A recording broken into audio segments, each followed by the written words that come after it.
Tell us about this big game coming up then. What sort of match do you expect and how tough will the opposition be? Well, I think anybody with any footballing knowledge will know how tough it's going to be. A team even England found very difficult to beat.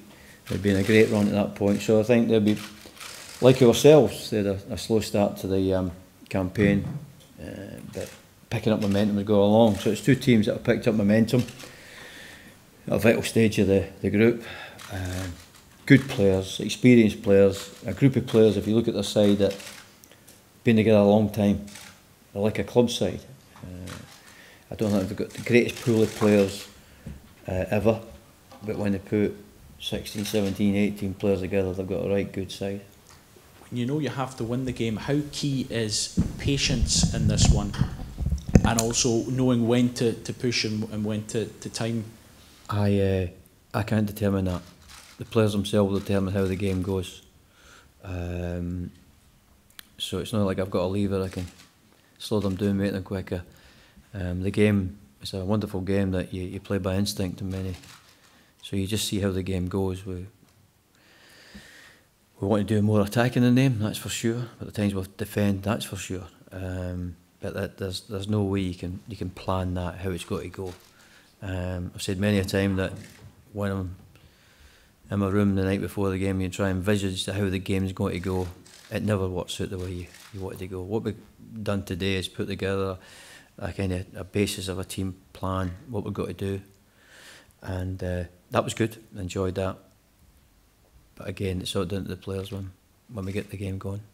You've talked before about the players that are not here because of injuries, but is that giving you a good headache to have in terms of who you play now and the competition for places? I think we'd like the guys we're talking about to be here, that's for sure. Even the players that are here, there's always, they're good lads as well, great players, makes everything better, makes everything easier, makes it harder for me, that's for sure. So maybe it's made it, and then you can say probably a bit easier now, is it? McGinn and Callum, John and Callum scoring goals at the weekend, so you've still got their problems. Then you've got to leave it one player from a squad. That's a real bad one. That's a real bad one. How different a player and how much has he developed, Callum McGregor, from the player that you selected to go to Dortmund with Scotland in 2014 to now? He was playing in a different position altogether. He was playing as a wide player and a three up front. So he's changed his position, but overall he's still a good player. You can put him in any position. He's comfortable on the ball, that's for sure. You could say the same. Probably the best performance, you talk about Callum McGregor and John McGinn, but the best performance I've seen over the last 3 or 4 weeks is Barry Bannon's. So he's definitely the forefront of what we're trying to do. Given that it is 2 must-win games this week, has the preparation been any different, or has everything been exactly the same? No, it doesn't change. It doesn't change. Obviously, it's a bit more relaxed after picking up some points, but there's an edge to everything we do. And also, I think we do enjoy ourselves no matter what the circumstances, but it makes it a lot easier if you've been picking up points recently, that's for sure. But the edge of the training's been terrific. Is it important to keep everything the same so the players don't get caught up in what it means this week? Yeah, you try and keep a balance to every game you play. And people say it's must-win games. We've had to deal with must-win games for the last 4, I think. So we've dealt with that okay. We could only deal with that okay if we've got a good spirit and a good bit of camaraderie. We believed that we could come back and play the way we've played recent months. Gordon, Lee Griffiths has played a key role in the last 3 Scotland games, 3 goals, 3 assists. How important has he become to this squad? Not to the other squad, but to the Celtic squad as well. The guy that played against Croatia up front when we won nothing, a fantastic result 4 years ago, something like that. He's a completely different person. Knows the game far better, fitter, stronger. He's just become an all-round better player. That's all down to him, because I think a couple of years ago he might have been going to Hibs on loan. And he's, at this moment, he's #1 pick for the national side, and he's done that all himself. And has the Champions League experience helped him? Everything. all the players that play in Europe, that'll help them. And there's a lot of the Slovakian lads playing European football. But that definitely helps a footballer, absolutely. For all the coaching and preparation, playing Champions League games or European games it's great knowledge for a footballer. It won't be far off a sellout tomorrow night. It's one of the biggest games at Hampden in a long time. What's your message to the supporters for tomorrow night? Thanks for turning up, because it'll probably be raining. Well done. Because if it's not raining in Glasgow, it's just about to rain. So we thank them. But I'm also thank them for sticking with us, because there was times against Slovenia there when we needed their help. They gave us the help. Times at England when we needed help to get back in it, between the players and the fans. We've dragged ourselves back into that position where we can determine our own future. And that's, the players can determine their own future, but the fans can do that as well. The more help they give us, and it works, the more we give them back, and vice versa. So between us, the group, and the fans, that we've dragged ourselves back in this position. So it's a challenge the fans and the players have got to take on and enjoy. Do you think that England game was a real turning point for everyone? Could have been a bigger turning point. But there was a moment. There was like 6 minutes of madness that whoever was there, will ever forget.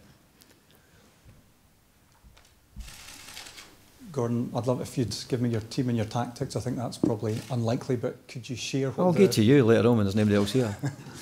Could you share what you think are the most important aspects of the preparation now, 24 hours from kick-off? Different for different people. We had 3 different groups training on Monday. Yeah. So and we had a bit of a rest yesterday, something different today. So there was 3 sort of preparations to get to where we are today. The training was very good. We worked on two things that we need to do during the game, and so we set the picture for the guys, and they got on with it and did it well. What do we need tomorrow? It's amazing what can win games. I watched Sheffield Wednesday versus Leeds at the weekend, and for all the good football, 2 headers changed the game. Somebody just jumping high on somebody else. So for everybody who talk about tactics, it very rarely comes down to tactics. It comes down to minutes, like Griff scoring 2 free kicks. Somebody jumping high on somebody to jump 3 inches higher than they normally do to get a flick on it and goes in. So games are changed mostly by that kind of thing rather than tactics. But that's within themselves. How far do they want to run? It's like when Lee Griffiths chased, apart from his goals, chasing centre halves down and blocking things. The crowd get up for that. The crowd love that. But for a manager, those kind of fine margins, that must be a nightmare. At times, the fine margins go for you, and it's great. Sometimes it's hard. It's hard, but that's I've got the easy job. They're the guys who've got to actually do the running and tackling and jumping. So I've got the easy job. You've been involved obviously in so many games across your career as a player and as a manager. This being the final home qualifier in this group, how big is this one for you? I know it's about the players, but for you personally? I think it's how exciting it is, and it's really exciting. Forget the rest of the emotions. The excitement takes over the whole thing, and the challenge. When you get challenged, the excitement comes along. So it's really exciting for me at the moment, and really enjoyable with the players taking on this challenge. And you've played 5 games this calendar year, unbeaten in all, and won 3. Is this the best feeling, would you say, for you and the group? No, we've had some smashing performances over the last couple of years. Maybe 2 or 3 that have not been at their best, but over the years we've had some smashing performances. Playing Germany away, Poland here, Croatia twice. We've had some smashing performances. Republic of Ireland. Georgia, when we played at Ibrox, was probably technically the best. What we were looking for appeared on the pitch, so that was probably the best. So we've had a lot of good moments. In terms of momentum, like going. Momentum's good at the moment. Yeah. I think that's good. But when we turn up to meet, we try and start at the same level. We're all looking forward to joining up with each other. There's always a good buzz when we meet, no matter what it is. But obviously the buzz is high if you've got a couple of wins under your belt. Yeah. Gordon, given you have dragged yourself back into it, does that make it there's a bit more relaxed about the place that you are going to enjoy this? Because if you look at 4 minutes to go against Slovenia, it was looking. I don't know. difficult. As I said, there's the emotion that goes through it, or is it just excitement all the time? So that's where we are at the moment. There's no more emotions rather than just excitement, really. Gordon, I'm sure you're an expert on reading body language now of your players. What have they been like? I'm good at reading body language with everybody.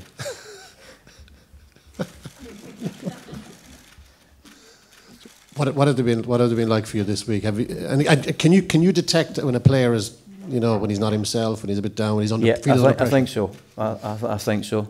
There's some who and there's no many can be like that all the way through, flatlining, no matter what's happening in their life. But most you can sift something's up, or you can sense that they're really on a high, But hopefully when they come here, and they can't always do it, that hopefully they can forget their woes and enjoy what's happening. Most of the time you're bringing people who are on a high along, but there's one or two whose clubs might not be at the best at the moment, so you have to keep an eye on them, see how they're dealing with. Then after a wee while you can go, yeah, it's not affected them, or it is affecting them. So again, that's why we've got to really pick a side, like 2 weeks ago, because we had injuries that turned up, plus the fact that the guy might come along with a bit of baggage, and you've got to see if that baggage affecting them. And you can find that through training, walking about, looking at them, talking to them, and then you go, right, I have to get the ones who are feeling their best out there. I mean, in the context of doing what you need to do to make the playoffs, I know you're probably not thinking that far ahead, as you're just thinking one game at a time. But most people, I would say, would describe you as underdogs to get the job done. Do you play on that? Or is that No. Is that as a concept? Has that gone out of football now? That, no. I I think that it can work. I'm sure it can work. Yeah, but it's just no. I've not used that this week. No. As somebody that played 50 times for their country, if Craig Gordon is to play one or both of the games, he'll go into the Hall of Fame. How big an achievement would that be, given all that he's had to go through? As well? Bigger than most people who get to 50 caps. Normally it's a runny form that gives you the caps or no caps, but the fact that he had to put up an injury, everybody thought, well, most of us thought, he's not going to play at the top level again. And for him to knock that aside and come back, and he's a better goalkeeper now than he was 10 years ago. Far more experience, better at certain things. So for him, and whoever backed him and stood by him at the time, because people they need people around about them, so they can give themselves a pat in the back and him especially for getting to where he is today.